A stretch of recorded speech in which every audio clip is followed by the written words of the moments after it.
Good morning friends, मैं अमित भारद्वाज आप सभी का एस्ट्रोट्रेस एकेडमी के लाइव प्लेटफॉर्म पर हार्दिक स्वागत करता हूं दोस्तों।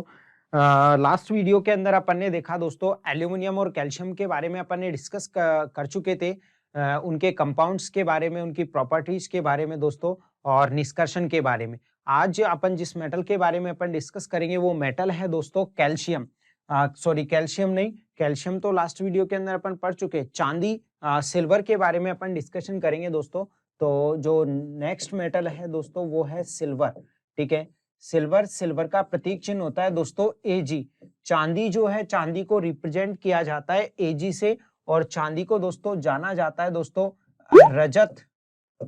रजत या रांगा के नाम से। रजत और रांगा के नाम से भी चांदी को जाना जाता है दोस्तों। आपको याद रखना है, सिल्वर, रजत, रांगा सब किसके नाम होते हैं? सब नाम होते हैं दोस्तों चांदी के नाम होते हैं। चांदी के अगर परमाणु क्रमांक, एटॉमिक नंबर की अपन बात करें तो चांदी का एटॉमिक नंबर होता है दोस्तों 47 चांदी का एटॉमिक नंबर होता है दोस्तों। ठीक है, गलनांक की अपन बात करें तो चांदी का जो गलनांक होता है वो गलनांक होता है दोस्तों 760.7 degree Celsius. 760.7 degree Celsius, sorry 960.7 degree Celsius होता है। 960.7 डिग्री सेल्सियस चांदी का गलनांक होता है दोस्तों।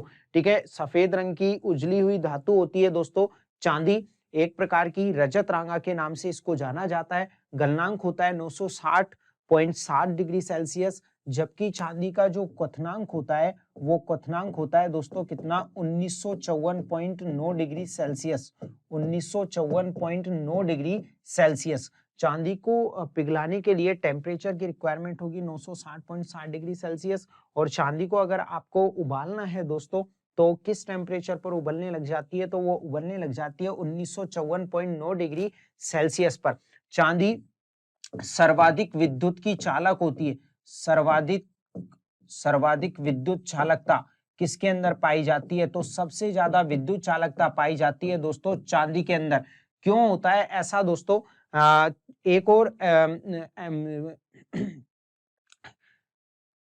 एक और दोस्तों मॉलिक्यूल्स, सॉरी मॉलिक्यूल्स नहीं, एक और एलिमेंट होता है ग्रेफीन। कार्बन का एक अपर रूप होता है। तो कार्बन का जो अपर रूप ग्रेफीन है वो भी विद्युत धारा का सर्वाधिक सुचालक होता है। लेकिन अगर धातुओं में अपन बात करें तो धातुओं के अंदर सर्वाधिक विद्युत चालकता होती है सिल्वर के अंदर। क्या रीजन होता है दोस्तों? क्योंकि चांदी के अंदर जो मुक्त इलेक्ट्रॉन्स की संख्या होती है वो मुक्त इलेक्ट्रॉन्स की संख्या सर्वाधिक होती है। तो कई बार आपसे रीजन पूछ लिया जाता है कि विद्युत धारा की सर्वाधिक चालक धातु कौन सी है? तो विद्युत धारा की सर्वाधिक चालक धातु होती है दोस्तों चांदी, क्योंकि चांदी के अंदर मुक्त इलेक्ट्रॉन की संख्या क्या होती है? सर्वाधिक होती है। इन्हीं मुक्त इलेक्ट्रॉन की संख्या के कारण दोस्तों विद्युत धारा प्रवाहित होती है दोस्तों, याद रखना है। ठीक है, अगर कोई पदार्थ विद्युत का कुचालक है तो इसका मतलब यह है कि उस पदार्थ के अंदर मुक्त इलेक्ट्रॉन की संख्या कितनी है? 0। जब किसी पदार्थ में मुक्त इलेक्ट्रॉन की संख्या 0 होती है तो वह विद्युत धारा का कुचालक होता है। अगर मुक्त इलेक्ट्रॉन की संख्या कुछ भी हो, कम से ज्यादा, तो वह विद्युत धारा उसी के अकॉर्डिंग दोस्तों क्या रहेगा? विद्युत का चालक रहेगा दोस्तों। चांदी सफेद रंग की एक धातु है जो पाई जाती है दोस्तों मुक्त प्लस संयुक्त अवस्था में, दोनों ही रूप में मिलती है दोस्तों। इससे पहले अपन ने सोडियम पढ़ा, एल्यूमिनियम पढ़ा, मैग्नीशियम पढ़ा, कैल्शियम पढ़ा। ठीक है, वो तीनों धातु ऐसी धातु थी, सोडियम, मैग्नीशियम, एल्यूमिनियम, जो केवल संयुक्त अवस्था में विद्यमान रहती है। लेकिन जो सिल्वर है, चांदी है, वो दोनों ही अवस्था में मिलता है, मुक्त भी और संयुक्त भी। अकेली स्वयं भी मिलेगी दोस्तों मुक्त रूप से, जबकि किसी दूसरे एलिमेंट के साथ भी चांदी मिलती है। चांदी का जो निष्कर्षण किया जाता है वो निष्कर्षण किया जाता है दोस्तों किसके द्वारा? तो चांदी का निष्कर्षण किया जाता है मेक ऑर्थर साइनाइड विधि के द्वारा। मेक ऑर्थर साइनाइड विधि, याद रखना है आपको, बहुत बार एग्जाम में पूछा गया प्रश्न कि चांदी का निष्कर्षण किस विधि के द्वारा किया जाता है? तो चांदी का निष्कर्षण किया जाता है दोस्तों मेक आर्थर साइनाइड विधि के द्वारा। अगर आपको अयस्क पूछा जाए कि चांदी का निष्कर्षण किस अयस्क से किया जाता है तो उस अयस्क का नाम है अर्जेंटाइट अयस्क। अर्जेंटाइट अयस्क, और अर्जेंटाइट अयस्क का सूत्र होता है Ag2S, सिल्वर सल्फाइड, Ag2S। ठीक है, Ag का मतलब हो गया सिल्वर, और S मींस हो गया सल्फाइड। तो सिल्वर सल्फाइड किसका नाम हो गया? अर्जेंटाइट अयस्क का नाम हो गया। इसी अयस्क से चांदी को पृथक किया जाता है। जिस अयस्क के द्वारा किसी धातु को पृथक किया जाता है वो कहलाता है निष्कर्षण विधि। हो गई मेक और तक, ऑर्थर साइनाइड विधि। और अयस्क का नाम हो गया दोस्तों कौन सा अयस्क? अर्जेंटाइट अयस्क। विद्युत धारा की सर्वाधिक सुचालक धातु चांदी होती है। चांदी का जो रंग होता है वो रंग होता है सफेद और चमकीला, सफेद और चमकीला। लेकिन दोस्तों सफेद होने के साथ कुछ नीलापन भी विद्यमान रहता है, ठीक है, हल्का नीलापन विद्यमान रहता है चांदी के अंदर। पूरी तरीके से सफेद रंग की धातु नहीं होती, कुछ हल्का हल्का नीलापन लिए हुए धातु होती है चांदी। चांदी की और बात करते हैं दोस्तों। चांदी जो है एक प्रकार की ऐसी धातु होती है जो मुक्त और संयुक्त दोनों ही अवस्था में विद्यमान रहती है। साथ ही साथ दोस्तों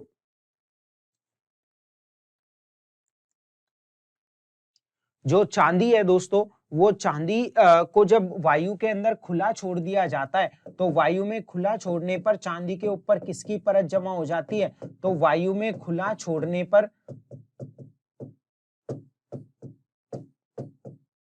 चांदी पर सिल्वर सल्फाइड की परत जमा हो जाती है Ag2S। और Ag2S का मतलब हो गया सिल्वर सल्फाइड। जब चांदी को वायु में खुला छोड़ दिया जाता है तो चांदी के ऊपर परत जमा हो जाती है, सिल्वर सल्फाइड की परत जमा हो जाती है, जिसका रंग कैसा हो जाता है? जिससे चांदी का रंग पड़ जाता है काला। जिससे चांदी कैसी पड़ जाती है? काली पड़ जाती है।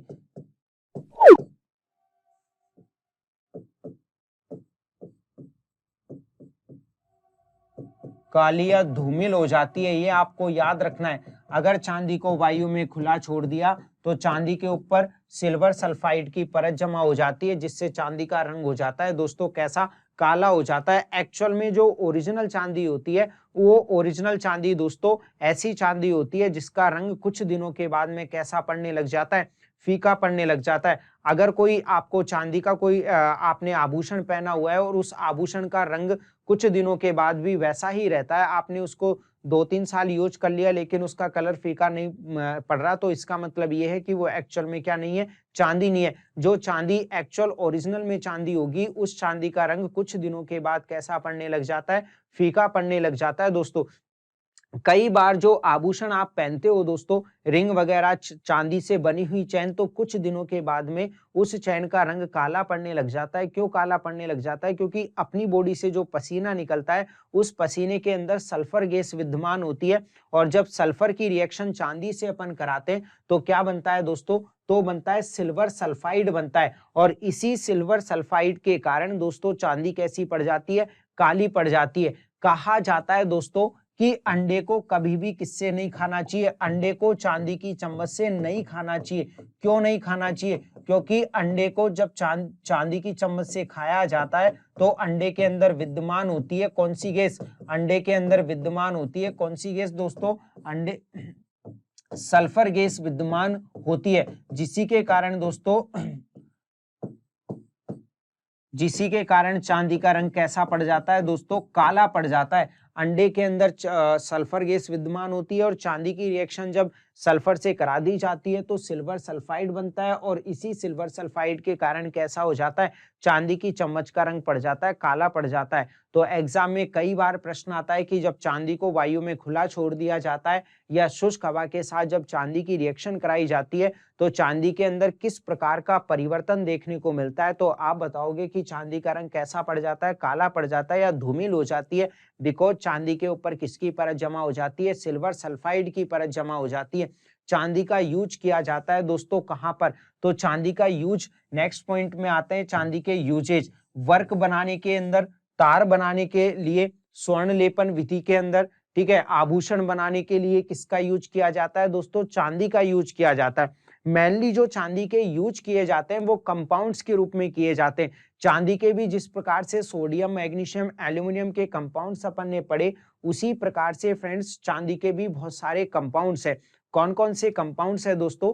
तो सबसे पहले चांदी का कंपाउंड आता है दोस्तों silver bromide. Silver bromide AgBr, silver bromide, इसका नाम हो गया दोस्तों क्या? Silver bromide. Ag मीन्स हो गया सिल्वर और Br से बना आपका क्या? Br से बना आपका ब्रोमाइड। तो इसका नाम हो गया सिल्वर ब्रोमाइड। और इस सिल्वर ब्रोमाइड का यूज किया जाता है दोस्तों कहां पर, तो सिल्वर ब्रोमाइड का यूज किया जाता है फोटोग्राफी प्लेट के अंदर। जो फोटोग्राफी प्लेट होती है दोस्तों, जिस प्लेट के ऊपर नेगेटिव और पॉजिटिव आयंस, जो नेगेटिव और पॉजिटिव प्लेट जो होती है उनका स्थिरीकरण किया जाता है, वहां पर दोस्तों फोटोग्राफी प्लेट में किस यौगिक का, किस कंपाउंड का यूज किया जाता है, सिल्वर ब्रोमाइड का यूज किया जाता है दोस्तों। याद रखना है, चांदी का कंपाउंड सिल्वर ब्रोमाइड जिसका यूज करना है दोस्तों, यूज किया जाता है कहां पर, फोटोग्राफी प्लेट पर यूज किया जाता है। नेक्स्ट चांदी का कंपाउंड आता है दोस्तों AgI। AgI मींस क्या हुआ, सिल्वर, Ag से बना सिल्वर, I मींस हो गया आयोडाइड, तो इसका कंप्लीट रासायनिक नाम हो गया silver iodide. Silver iodide AgI, silver iodide AgBr silver bromide. और AgI सिल्वर ब्रोमाइड का यूज किया जाता है दोस्तों कहां पर, तो सिल्वर ब्रोमाइड का यूज किया जाता है कृत्रिम वर्षा के अंदर। जो आर्टिफिशियल जो बारिश कराई जाती है दोस्तों मूवी वगैरह के अंदर, उस आर्टिफिशियल बारिश को कराने के लिए मशीन के अंदर कौन सा कंपाउंड डाला जाता है, मशीन के अंदर कंपाउंड डाला जाता है सिल्वर आयोडाइड दोस्तों। सिल्वर आयोडाइड के बाद चांदी का नेक्स्ट कंपाउंड आता है दोस्तों थर्ड नंबर पर AgNO3। AgNO3, Ag मीन्स हो गया सिल्वर, NO3 मीन्स हो गया नाइट्रेट। जब किसी भी एलिमेंट के पीछे NO3 लगता है तो उसका मतलब हो जाता है फ्रेंड्स नाइट्रेट। तो कंप्लीट रासायनिक नाम, केमिकल नेम हो गया इसका, Ag मीन्स हुआ सिल्वर और NO3 मीन्स हो गया क्या, नाइट्रेट। NO3 मीन्स क्या हुआ, नाइट्रेट हुआ दोस्तों।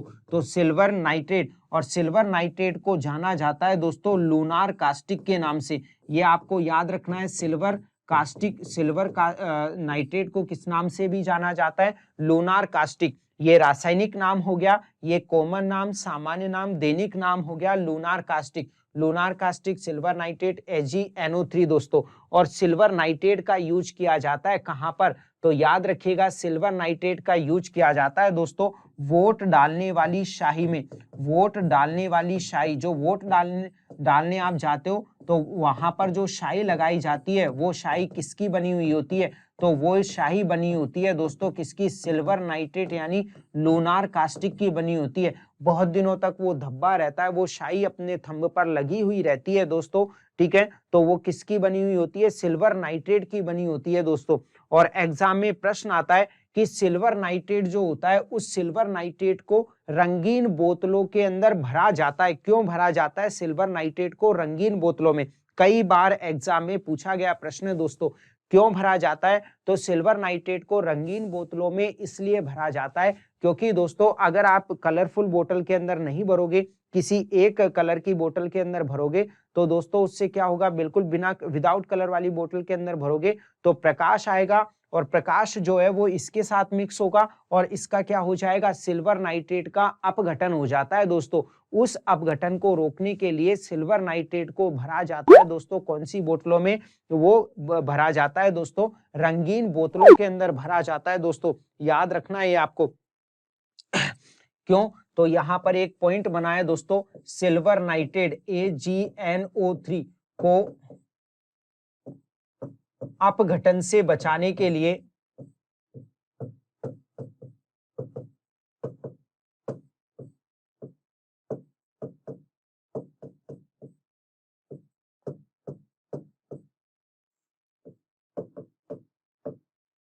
रंगीन बोतल में भरा जाता है या रखा जाता है। सिल्वर नाइट्रेट को अपघटन से बचाने के लिए इसे रंगीन बोतलों में रखा जाता है दोस्तों, याद रखना है दोस्तों। और वोट डालने वाली शाही भी किसकी बनी होती है, वो भी बनी होती है दोस्तों सिल्वर नाइट्रेट की बनी होती है दोस्तों। इसके बाद आता है दोस्तों आपका Ag2Cl सिल्वर क्लोराइड दोस्तों। नेक्स्ट कंपाउंड आता है AgCl, ठीक है, और इसका नाम हो जाएगा, क्या नाम हो जाएगा, AgCl का नाम हो जाएगा दोस्तों सिल्वर क्लोराइड। और सिल्वर क्लोराइड को जाना जाता है दोस्तों हॉर्न सिल्वर के नाम से। सिल्वर क्लोराइड को किस नाम से भी जाना जाता है, हॉर्न सिल्वर। सिल्वर नाइट्रेट ये हो गया आपका लूनार कास्टिक, और सिल्वर क्लोराइड ये हो गया आपका हॉर्न सिल्वर। और हॉर्न सिल्वर का जो यूज किया जाता है वो यूज किया जाता है फोटोक्रोमेटिक कांच बनाने में। जो फोटोक्रोमेटिक जो कांच होता है उस कांच को बनाने में चांदी के किस यौगिक का यूज किया जाता है, तो उसका नाम है हॉर्न सिल्वर या सिल्वर क्लोराइड दोस्तों। ठीक है, याद रखना है ये आपको। चांदी के कंपाउंड दोस्तों, चांदी के बारे में मेन जो इंपॉर्टेंट पॉइंट्स थे वो सारे पॉइंट हो चुके हैं दोस्तों। चांदी का गलनांक और क्वथनांक मेन है दोस्तों 960.60 डिग्री इसका सेल्सियस इसका गलनांक पॉइंट होता है दोस्तों, जबकि मेल्टिंग पॉइंट की अपन बॉइलिंग पॉइंट की अपन बात करें तो 1954.9 डिग्री सेल्सियस होता है दोस्तों। सर्वाधिक विद्युत चालकता होती है क्योंकि मुक्त इलेक्ट्रॉन की संख्या सबसे ज्यादा होती है, दोनों ही अवस्था में मिलती है, मुक्त और संयुक्त अवस्था में मिलती है दोस्तों। आघात वर्धनीय और तन्यता का गुण, ठीक है, सेकेंड नंबर की आघात वर्धनीय और तन्य धातु कौन सी है, तो आप बताओगे सोने के बाद सेकेंड नंबर की आघात वर्धनीय और तन्य धातु है दोस्तों।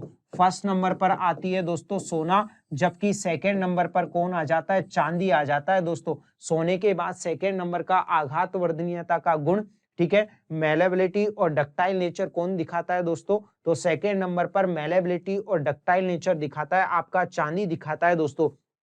कंपाउंड कौन कौन से, तो फर्स्ट नंबर पे आ गया दोस्तों आपका silver bromide, silver iodide, silver nitrate, और सिल्वर नाइट्रेट के बाद में आ गया सिल्वर क्लोराइड, हॉर्न सिल्वर।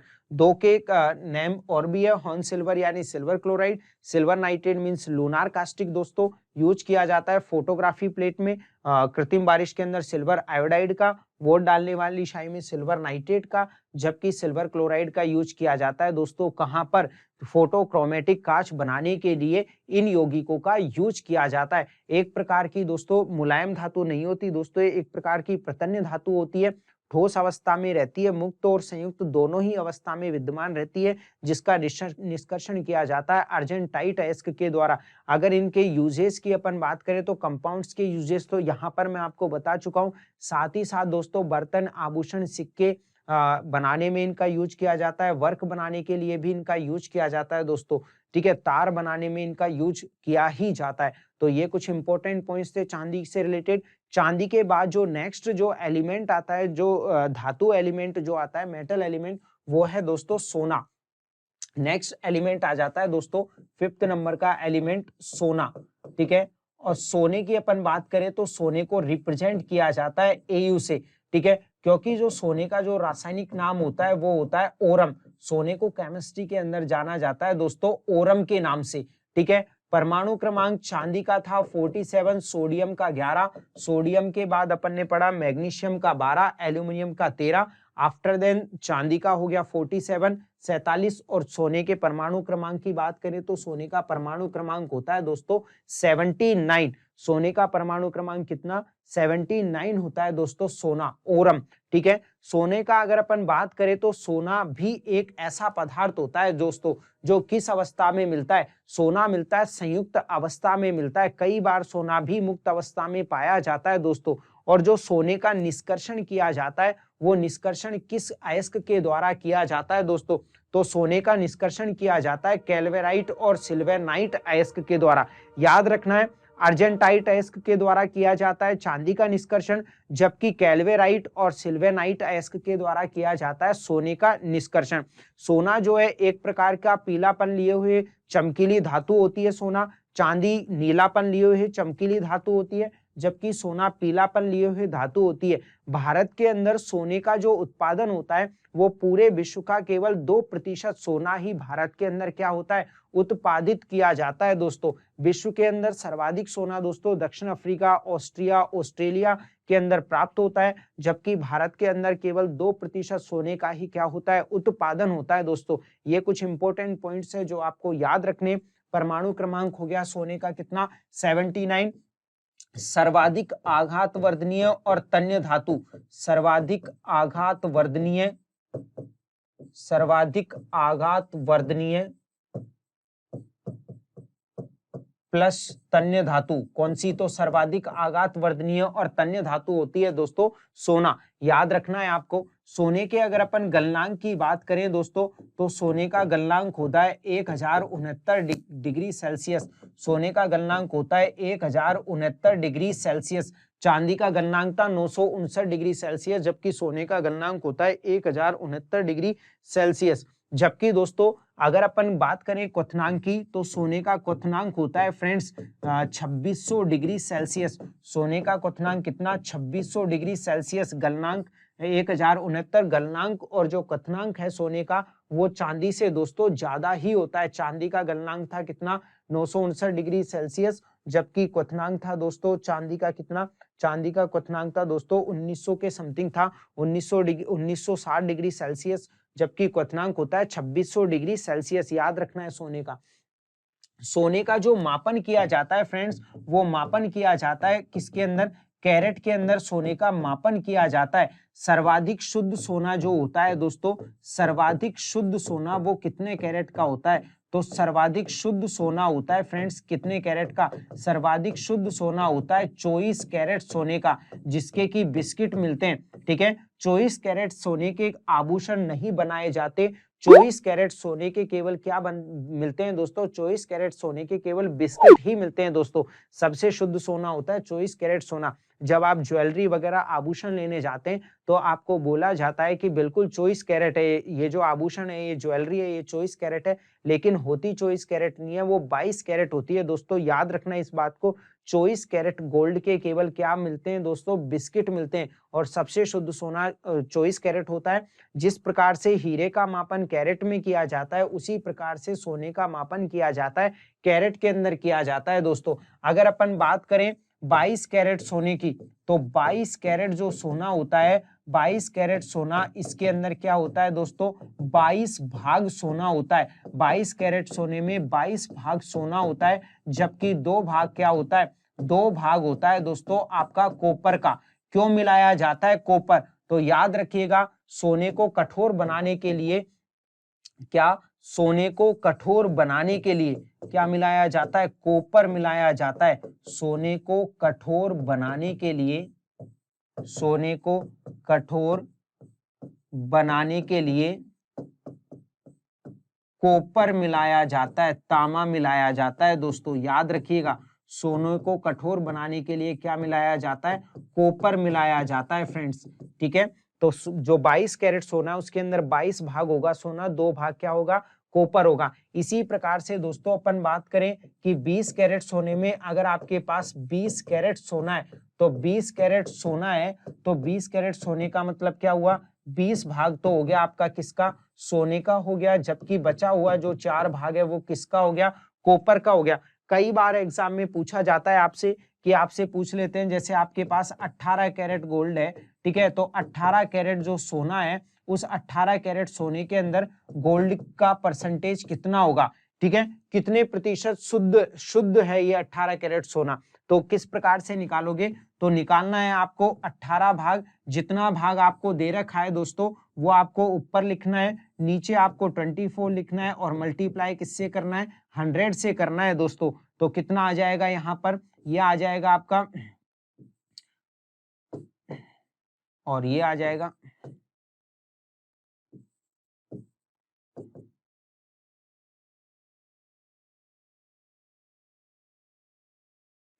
इस प्रकार से आप निकालोगे दोस्तों। क्या इस प्रकार से आपको निकालना है? जब आप ये डिवाइडेशन करोगे तो यहाँ पर परसेंटेज आ जाएगा दोस्तों।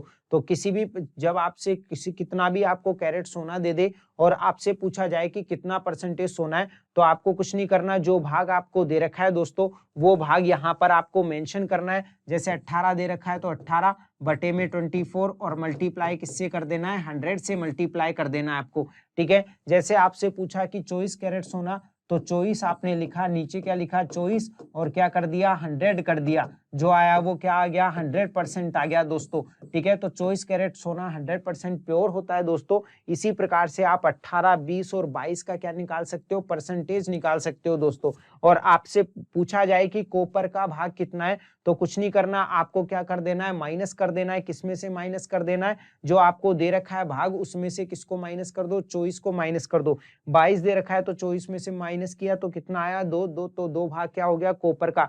इसी प्रकार से 20 दे रखा है तो 20 को 24 में से घटाया तो क्या आ गया? 4, तो 4 भाग किसका है? तो 4 भाग है दोस्तों कॉपर का, भाग हो गया 4 आपका।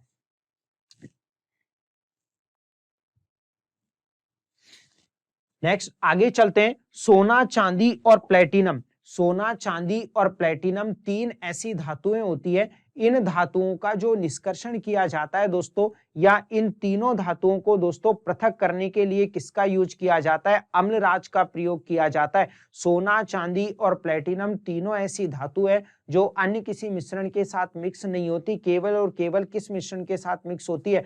अम्लराज के साथ मिक्स होती है। अम्लराज से अभिक्रिया करते हैं दोस्तों ये तीनों की तीनों धातुएं। याद रखनी है, निष्कर्षण चांदी का कर रहे थे अपन किसके द्वारा? तो चांदी का निष्कर्षण कर रहे थे किसके द्वारा फ्रेंड्स? अर्जेंटाइन अयस्क के द्वारा दोस्तों, या मेक आर्थर साइनाइड विधि के द्वारा। जबकि सोने का निष्कर्षण किया जाता है सिल्वेनाइट अयस्क के द्वारा। सिल्वेनाइट अयस्क के द्वारा, सिल्वेनाइट अयस्क या केल्वेनाइट अयस्क के द्वारा सोने का क्या किया जाता है? निष्कर्षण किया जाता है। क्योंकि सोना जो है वो किस अवस्था में मिलता है? वो सोना मिलता है दोस्तों किस अवस्था में? संयुक्त अवस्था में मिलता है दोस्तों। जिस प्रकार से चांदी के यूजेज बर्तन, आभूषण, सिक्के बनाने में अपन करते हैं, उसी प्रकार से सोने का यूज स्वर्ण आभूषण विधि, स्वर्ण आभूषण के अंदर किया जाता है, स्वर्ण की मूर्तियां बनाने के लिए किया जाता है। इसके अलावा स्वर्ण विलयन जो होता है, स्वर्ण टाइप का जो विलयन होता है, उसको बनाने में सोने का यूज किया जाता है। कंपाउंड्स की अपन बात करें तो बहुत कम कंपाउंड्स देखने को मिलते हैं दोस्तों किसके? सोने के बहुत कम कंपाउंड्स होते हैं। क्योंकि सोना एक प्रकार का ऐसा एलिमेंट होता है जो बहुत ज्यादा दोस्तों कॉस्टली पड़ता है। इस कारण से सोने के जो कंपाउंड्स है वो बहुत कम मिलते हैं। और सोने का जो कंपाउंड है वो मेन कंपाउंड है ओरम क्लोराइड। ठीक है, ओरम क्लोराइड जो मोस्ट कंपाउंड पूछा जाता है एग्जाम में वो है ओरम क्लोराइड AU2Cl3। AU2Cl3 या आपसे पूछा जाएगा AuCl3 या AU2Cl6। किसी भी फॉर्मूले के अंदर आ सकता है AuCl3 या AU2Cl6। तो इसे कहा जाता है ओरम क्लोराइड। और ओरम क्लोराइड का जो प्रयोग किया जाता है फ्रेंड्स वो कहां पर किया जाता है? तो ओरम क्लोराइड का यूज किया जाता है सर्प विषरोधी सुई बनाने के लिए। कौन सी सुई बनाने के लिए? सर्प विषरोधी सुई बनाने के लिए किया जाता है ओरम क्लोराइड का यूज। जब सांप काट लेते हैं तो सांप का जहर जो निकाला जाता है, जिस सुई के द्वारा निकाला जाता है, वो सुई बनी हुई होती है किसकी? ओरम क्लोराइड की बनी हुई होती है। AU मीन्स हो गया ओरम, Cl मीन्स हो गया क्लोराइड, ओरम क्लोराइड। सर्प विषरोधी सुई बनाने के लिए किसका यूज किया जाता है? ओरम क्लोराइड का यूज किया जाता है दोस्तों, याद रखिएगा। इसके अलावा कई बार एग्जाम में पूछा जाता है रोल्ड गोल्ड सोना होता क्या है दोस्तों? रोल्ड गोल्ड सोना होता क्या है? इसको मैंने पहले भी एक्सप्लेन कर दिया था जब एल्यूमिनियम पढ़ाया था। तो वहां पर रोल्ड गोल्ड सोना एक प्रकार का ऐसा सोना होता है दोस्तों जो दिखाई तो सोने की तरह देता है, लेकिन होता क्या है? कॉपर और एल्यूमिनियम का मिश्रण होता है रोल्ड गोल्ड सोना। कॉपर और एल्यूमिनियम का मिश्रण होता है। कॉपर का भाग बहुत ज्यादा होता है 90%, जबकि एल्यूमिनियम का भाग होता है 10%। सस्ते आभूषण को बनाने के लिए किसका यूज किया जाता है? रोल्ड गोल्ड सोना, जो दिखाई तो सोने की तरह देते हैं लेकिन इनकी कॉस्ट बहुत कम होती है दोस्तों। ठीक है, तो सस्ते आभूषण को बनाने के लिए रोल्ड गोल्ड सोने का यूज किया जाता है। और कई बार एग्जाम में पूछा जाता है बेवकूफों का सोना किसे कहा जाता है? झूठा सोना या बेवकूफों का सोना? बेवकूफों का सोना या झूठा सोना। ठीक है, ऐसा सोना जो दिखाई तो सोने की तरह देता है, या दिखाई तो सोने की तरह देता है लेकिन होता क्या है एक्चुअल में? होता एक्चुअल में क्या है? लोहा, Fe2S। ठीक है, Fe2S इसका रासायनिक नाम होता है आयरन पायराइटिज। आयरन पायराइटिज। और इसी आयरन पायराइटिज को बोला जाता है दोस्तों झूठा सोना या बेवकूफों का सोना। इसके अंदर क्या होती है दोस्तों? चमक होती है सोने की तरह। दूर से जब आप इसको देखते हो लाइट की रोशनी में तो बिल्कुल सोने की तरह आपको नजर आता है। और इसी कारण से इस आयरन पायराइटिज को बोला जाता है झूठा सोना या बेवकूफों का सोना दोस्तों। तो ये याद रखना, रोल्ड गोल्ड सोना, झूठा सोना या बेवकूफों का सोना, ये होते क्या है एक्चुअल में? एक्चुअल में दोनों अलग अलग कंपाउंड है। फेरस सल्फाइड को बोला जाता है झूठा सोना या बेवकूफों का सोना, जबकि आयरन पायराइटिज को बोला जाता है रोल्ड गोल्ड सोना। तो कंफ्यूज नहीं होना दोस्तों, दोनों के अंदर बिल्कुल भी ओरम का कुछ भाग नहीं होता दोस्तों। तो ये जो आज के जो अपने वीडियो थे वो दोस्तों ओरम और किसके ऊपर थे, सिल्वर के ऊपर थे दोस्तों। दोनों को एक बार अच्छे से पढ़े। नेक्स्ट जो अपनी अगली क्लास होगी उसके अंदर दोस्तों अपन पढ़ेंगे प्लेटिनम के बारे में, थोरियम, यूरेनियम और प्लूटोनियम के बारे में। तो एक बार आप भी अच्छे से इनको पढ़ के आए दोस्तों। Thank you. जय हिंद, जय भारत।